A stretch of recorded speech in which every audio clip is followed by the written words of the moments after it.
नमस्कार विद्यार्थी मित्रांनो, एक वेगळा व्हिडिओ आहे हा. आपला जो चॅनल आहे तो ॲक्च्युली कुठलीही वेगळी अशी माहिती देत नाही आहे, पण सध्या ही जी काही शासनाच्या योजनेबद्दल वगैरे माहिती देणारा आपला चॅनल नाही आहे. आपला जो चॅनल आहे तो एज्युकेशन पर्पजसाठी आहे, म्हणजे जसं टायपिंग, MSc कोर्स वगैरे किंवा MPSC किंवा जे काही मुलं न्यायालय भरतीची जी काही तयारी करतात किंवा MS ऑफिस, त्यानंतर एक्सेलच्या वगैरे ज्या काही ट्रिक्स आहेत त्याच्या संदर्भातला आपला चॅनल आहे. पण सध्या जी काही आहे लाडकी बहीण ही जी काही योजना आहे त्या संदर्भात वेगवेगळे शासन निर्णय घेत आहे.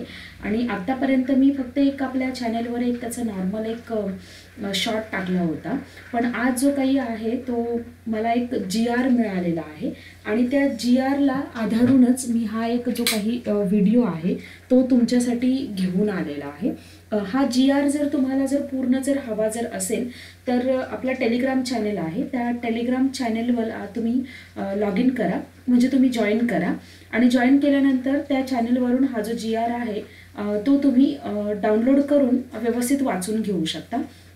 ज्यांनी आत्तापर्यंत फॉर्म भरलेले आहेत किंवा जे आता याच्या पुढे जे काही महिला ज्या काही आहेत त्या फॉर्म भरणार आहेत त्यांच्यासाठी हा खूप महत्त्वाचा अपडेट आहे. आणि म्हणूनच मी आज असं विचार केला की चला आपणही याच्यावर एखादा व्हिडिओ बनवूया आणि याच्याशी रिलेटेड पुन्हा काही अपडेट आले तर आत्ता मी याच्याशी रिलेटेड एक व्हिडिओ बनवते तर मग याच्या पुढे येणारे जे काही अपडेट असतील त्याच्याशी रिलेटेड सुद्धा मग मी पुढचे व्हिडिओ जे आहे ते आपल्या चॅनलवर अपलोड करेन. ओके, तर तुम्हाला एकच करायचं आहे, आपल्या चॅनलला लाईक आणि सबस्क्राईब करायचे की जेणेकरून ह्या योजनेबद्दल सुद्धा तुम्हाला आपल्या चॅनलवर माहिती जी आहे ती मिळत राहील. ओके, चला तर मग आपण स्टार्ट करूया की नक्की एक्झॅक्टली तो GR काय आहे.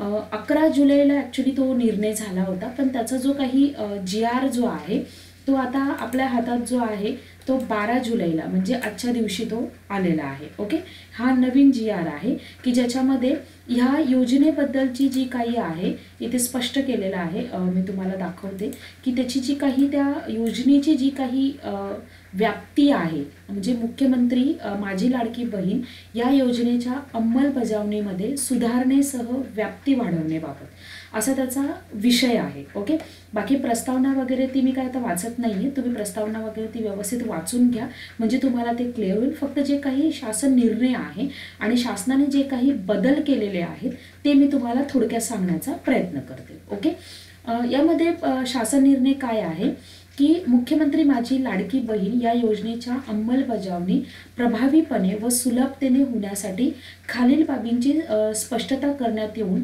त्यास मान्यता देण्यात येत आहे. ओके, खूप सारे प्रॉब्लेम येत होते, कोणाचं पासबुक नाही आहे, कोणाचं रेशन कार्ड नाही आहे, कोणाच्याकडे लग्नाचे म्हणजे ते प्रमाणपत्र वगैरे नाही आहे, असे कोणी परराज्यातून आलेले वगैरे जे काही महिला आहेत की ज्यांनी महाराष्ट्रातल्या एखाद्या मुलाशी लग्न केलेले आहेत त्यांनाही फॉर्म भरायचा होता पण त्यांना भरता येत नव्हतं. अशा रिलेटेड बऱ्याचशा गोष्टी त्यांनी हे जी काही नोटिफिकेशन आहे किंवा हा जो काही GR आहे त्या GR मध्ये त्यांनी क्लिअर केलेला आहे. पहिल्यांदा त्यांनी क्लिअर केलेला आहे की कुटुंब याचा अर्थ काय आहे. तर कुटुंबामध्ये काय येतं तर कुटुंब याचा अर्थ पती, पत्नी व त्याची अविवाहित मुले आणि मुली.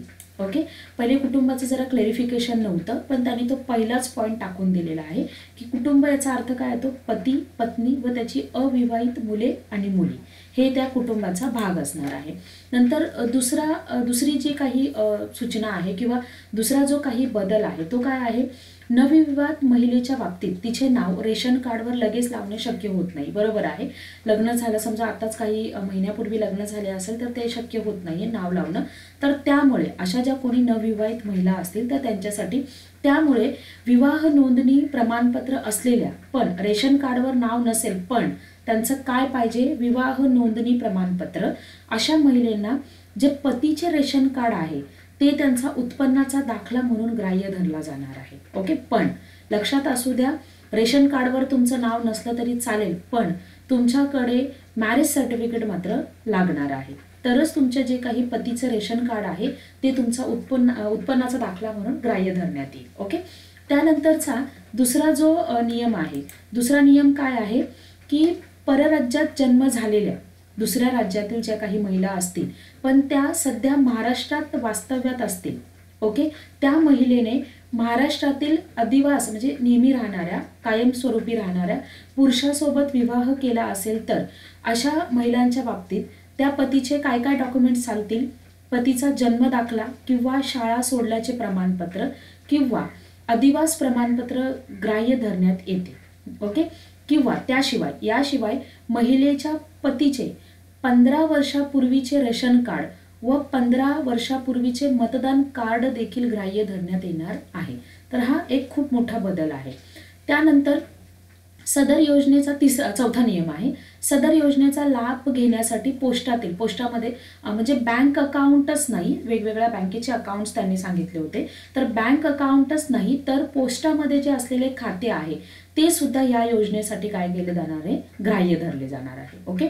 त्यानंतरचा 5वा नियम आहे, योजनेच्या ऑफलाईन अर्जावरील लाभार्थी महिलेच्या फोटोचा फोटो काढून तो ऑनलाईन अर्ज दाखल करण्यासाठी ग्राह्य धरण्यात यावे, ओके.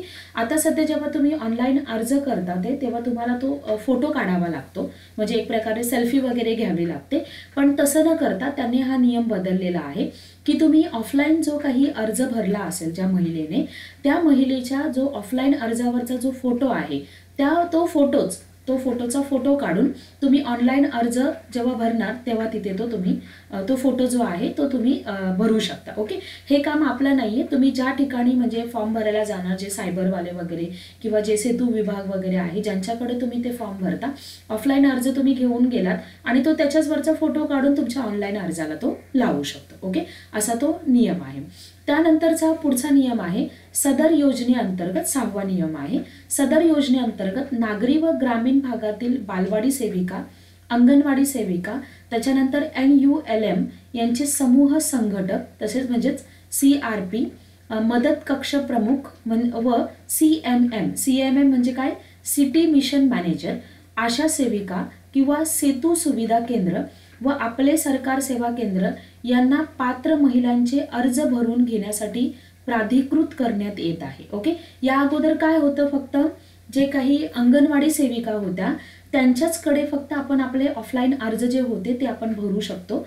पण आता त्यांनी हा 6वा नियम खूप चांगला काढलेला आहे, म्हणजे ऑप्शन्स दिलेले आहेत आपल्याला की आपल्याला म्हणजे क्राऊड जास्त होत होता, गडबड जास्त होत होती, त्याच्यामुळे हा त्यांनी निर्णय घेतलेला आहे की आता एवढे सगळे ऑप्शन्स दिलेले आहेत की ज्यांच्याकडे आपण काय करू शकतो, म्हणजे आपल्या जे महिला आहोत ते आपण त्यांच्याकडे ह्या विविध लोकांकडे आपण आपले अर्ज जे आहेत ते आपण भरता येतील, म्हणजे जेणेकरून गोंधळ जो आहे तो कमी होईल, ओके. त्यानंतरचा 7वा नियम आहे केंद्र शासनाने विविध शासकीय योजनांचे लाभ, म्हणजे जसे वेगवेगळे लाभ आहेत, PFMS DBT ही एक प्रणाली आहे की ज्याच्याद्वारे आपल्याला जे काही शासनाच्या ज्या काही योजना असतात आणि त्याचं जे काही पेमेंट आहे ते ह्या योजनेच्या मार्फत दिलं जातं, तर ती कार्यान्वित केली आहे, म्हणजे DBT मार्फत आपल्या लोकांना पेमेंट मिळणार आहे. मग याच्यामध्ये केंद्र राज्य शासनाच्या विविध योजनांमधील, मग त्या योजना कोणत्या आहेत? PM किसान योजना, पोषण योजना, नंतर MGNREGS ही एक योजना आहे, नंतर PM स्वनिधी योजना, JSY योजना, नंतर PMMVY ही एक योजना आहे, किंवा अजून काही योजना असतील तर या योजनेमध्ये जे काही लाभार्थी महिला आहेत ते या मुख्यमंत्री माझी लाडकी बहीण या योजनेसाठी अटी आणि शर्तीनुसार काय ठरतील? पात्र ठरतील. असा हा 7वा नियम आहे. मग त्यांचा डेटा ऑलरेडी असेल, त्यांचा डेटा माहिती व तंत्रज्ञान विभागाकडून प्राप्त झाल्यानंतर त्यांचे KYC व आधार ऑथेंटिकेशन यापूर्वीच झालेले असणार, ओके. सदर लाभार्थ्यांना म्हणजे ह्या ज्या कोणी आहेत, म्हणजे ज्यांना PM किसान योजनेमध्ये लाभ मिळालेला आहे किंवा पोषण आहारामध्ये त्यांना लाभ मिळालेला आहे, त्यांचा डेटा जो आहे तो माहिती तंत्रज्ञान विभागाकडे ऑलरेडी सेव्ह असेल. मग अशा महिलांना फक्त काय करायचं? ऑफलाईन फॉर्म भरायचा आहे, बाकी त्यांना काही करायचं नाहीये, कारण बाकी त्यांची जी काही ऑनलाईन माहिती आहे ती ऑलरेडी शासनाकडे आहे, त्यांना फक्त ऑफलाईन फॉर्म भरायचा आहे. असा हा 7वा नियम आहे, ओके. त्यानंतरचा 8वा नियम काय आहे? गाव पातळीवर ग्रामसेवक, कृषी सहाय्यक, तलाठी, अंगणवाडी सेविका, आशा सेविका, ग्राम रोजगार सेवक व अन्य ग्रामस्तरीय कर्मचारी हे सगळ्या गोष्टी गावामध्ये असतात. म्हणजे एवढे जे काही व्यक्ती आहेत ते गाव पातळीवर काम करतात ते. तर यांची एक समिती बनवायला त्यांनी सांगितलेली आहे. ग्रामस्तरीय समिती स्थापन करण्यात यावी. आणि मग ही समिती काय काम करेल? सदर समितीचे संयोजक ग्रामसेवक व सदस्य सचिव अंगणवाडी सेविका राहतील. म्हणजे ही जी समिती आहे त्यांचे संयोजक कोण असणार आहे? ग्रामसेवक व सदस्य आणि सदस्य सचिव आणि अंगणवाडी सेविका हे लोकांकडे त्या समितीचं संयोजक असणार आहे. समितीने सदर योजनेसाठी गाव पातळीवर काय करायला सांगितले? त्यांना शिबिर आयोजन करायला सांगितलेले. म्हणजे घरोघरी ग्राम पातळीवर जर काम जर होतंय तर घरोघरी ज्या काही आपल्या महिला आहेत त्यांच्यापर्यंत ही प्रॉपर माहिती पोहोचली जाईल आणि ती माहिती पोहोचवण्याचं काम आता हे गाव पातळीवर ते करणार आहेत. ओके. शिबिर आयोजित करून त्यामध्ये ऑनलाईन तसेच ऑफलाईन म्हणजे दोन्ही गोष्टी त्यांना करायला सांगितलेल्या आहेत. या दोन्ही पद्धतीने लाभार्थ्यांची काय करण्यात यावी? नोंदणी करण्यात यावी. ओके.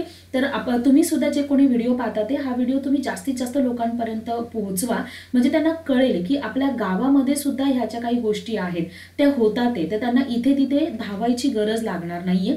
कारण बाहेर जर कुठे जर गेला तर सायबरमध्ये वगैरे तर जास्त फीज वगैरे आकारली जाते. पण जर गावातच जर त्यांना जर या सुविधा मिळतील तर त्या महिला ज्या आहेत त्या ह्या सुविधाचा लाभ घेऊ शकतात. ओके. आणि त्याच्यानंतर दुसरं काय आहे त्यांनी सांगितलेलं? ऑफलाईन अर्ज यथावकाश ॲप किंवा पोर्टलवर त्यांना भरण्यात यावं. ओके. ही पूर्ण माहिती तुम्हाला तुमच्या जे काही तुमचं ग्रामपंचायतीचं ऑफिस आहे त्यामध्ये तुम्हाला भेटून जाईल. त्यानंतरचा 9वा त्यांचा सूचना आहे किंवा GR मधला जो काही बदल आहे नवीन, ग्रामस्तरीय समितीमार्फत अंतिम लाभार्थी महिलांच्या यादीचे प्रत्येक शनिवारी व आवश्यकतेनुसार गाव चावडीवर वाचन करण्यात यावं. हे काम जे आहे ते आपल्या ग्रामसेवकाला किंवा त्यांची जी काही समिती असणार आहे हे त्यांना करायचं आहे. तसेच सदर यादी ग्रामपंचायत व अंगणवाडी केंद्र येथे काय करण्यात यावी? प्रसिद्ध करण्यात यावी. सदर प्रसिद्ध करण्यात आलेल्या यादीवर हरकती म्हणजे काही प्रॉब्लेम असेल किंवा काही अडचणी वगैरे असेल तर मग हरकती प्राप्त झाल्यास त्यांचे निराकरण म्हणजे ते एडिट वगैरे करून देणं, त्याच्यामध्ये सुधारणा वगैरे करून देणं, तसेच द्विरुक्ती म्हणजे डुप्लिकेशन टाळण्यात यावे. म्हणजे एकाच व्यक्तीचा फॉर्म डबल एकाच महिलेचा फॉर्म डबल नाही भरला पाहिजे. ह्या सगळ्या गोष्टीची काळजी जी आहे ती ग्राम पातळीवर घेण्यात यावी असा तो नियम आहे. ओके. किंवा तो शासनाचा निर्णय आहे. त्याच्यानंतरचा 10वा जो निर्णय आहे तो काय आहे की जी काही GR आला होता 5 तारखेला 5/7 त्याच्यानुसार मुख्यमंत्री माझी लाडकी बहीण या योजनेच्या अंमलबजावणीसाठी अ व ब वर्ग महानगरपालिकांमध्ये वॉर्डस्तरीय संरचना असल्याने या महानगरपालिका क्षेत्राकरता तालुकास्तरीय समितीऐवजी वार्ड स्तरीय समिती गठीत करण्यात आली आहे. म्हणजे पहिले तालुकास्तरीय समिती होती, मग आता त्यांनी काय केलेलं आहे? वार्ड स्तरीय समिती म्हणजे वार्डनुसार काम होईल. म्हणजे कसं त्यांच्यावर येणारं जे काही बर्डन होतं ते थोडंसं जरा कमी करण्याचा त्यांनी प्रयत्न केलेला आहे. कारण तालुकास्तरीय म्हटलं म्हणजे एका तालुक्याचे फॉर्म एकाच ठिकाणी जाणार, मग ते थोडीशी गडबड होत असेल. म्हणून त्यांनी काय केले? वॉर्डनुसार जे आहे ते काम करण्याचा त्यांनी काय केलेलं आहे? निर्णय घेण्यात आलेला आहे. ओके. आता याच्यामध्ये जे काही आहे सदर समिती आता अ व ब वर्ग महानगरपालिकांपुरताच मर्यादित न राहता म्हणजे लिमिटेड न राहता सर्व महानगरपालिका क्षेत्रात वॉर्डस्तरीय समिती गठीत करण्यात यावी. ओके. हा असा तो 10वा नियम आहे. त्यानंतरचा 11वा नियम आहे तालुका वॉर्डस्तरीय समितीमार्फत पात्र लाभार्थ्यांची निवड करून लाभार्थ्यांची अंतिम यादी प्रसिद्ध करावी. हे सगळं वॉर्ड रिलेटेड काम होतं. जसं ग्रामपंचायतला सांगितलेलं आहे तसंच वॉर्डाला सुद्धा त्यांनी हा नियम लागून दिलेला आहे. जिल्हास्तरीय समितीनं तालुकास्तरीय समितीवर काय करायचं आहे? देखरेख ठेवायचे म्हणजे लक्ष ठेवायचं आहे. ओके. तुम्हाला बऱ्यापैकी हे सगळे नियम समजले असतील. त्याच्यानंतरचा 12वा नियम आहे म्हणजे बदल आहे तो नागरी व ग्रामीण भागातील म्हणजे आता हे कशासाठी? पहिले अंगणवाडी जे काही होत्या महिला ज्या काही सेविका होत्या त्यांना जेव्हा ते फॉर्म भरणार होते तेव्हा त्यांना त्याच्याशी रिलेटेड त्यांना तो मोबदला मिळणार होता. पण तो हा मोबदला त्यांनी आता लिमिटेड नाही ठेवलेला आहे.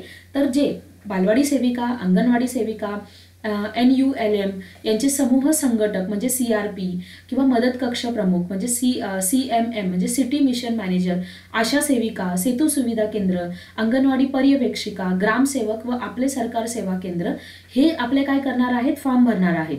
मग यांना आपले फॉर्म सक्सेसफुली सबमिट झाल्यानंतर म्हणजे व्यवस्थित आपले फॉर्म भरल्यानंतर त्यांना प्रोत्साहनपर भत्ता देणार आहे आणि तो भत्ता किती मिळणार आहे, 50 रुपये पर फॉर्म मिळणार असेल त्यांना. ओके, तर हा आपल्यासाठी नाहीये, पण जे कोणी असे जे काही केंद्र वगैरे चालवतात त्या लोकांसाठी आहे की त्यांना ते फ्रीमध्ये काम नाही करायचे, तर त्यांना शासनाकडून त्यांच्या कामाचा जो काही आहे तो मोबदला मिळणार आहे.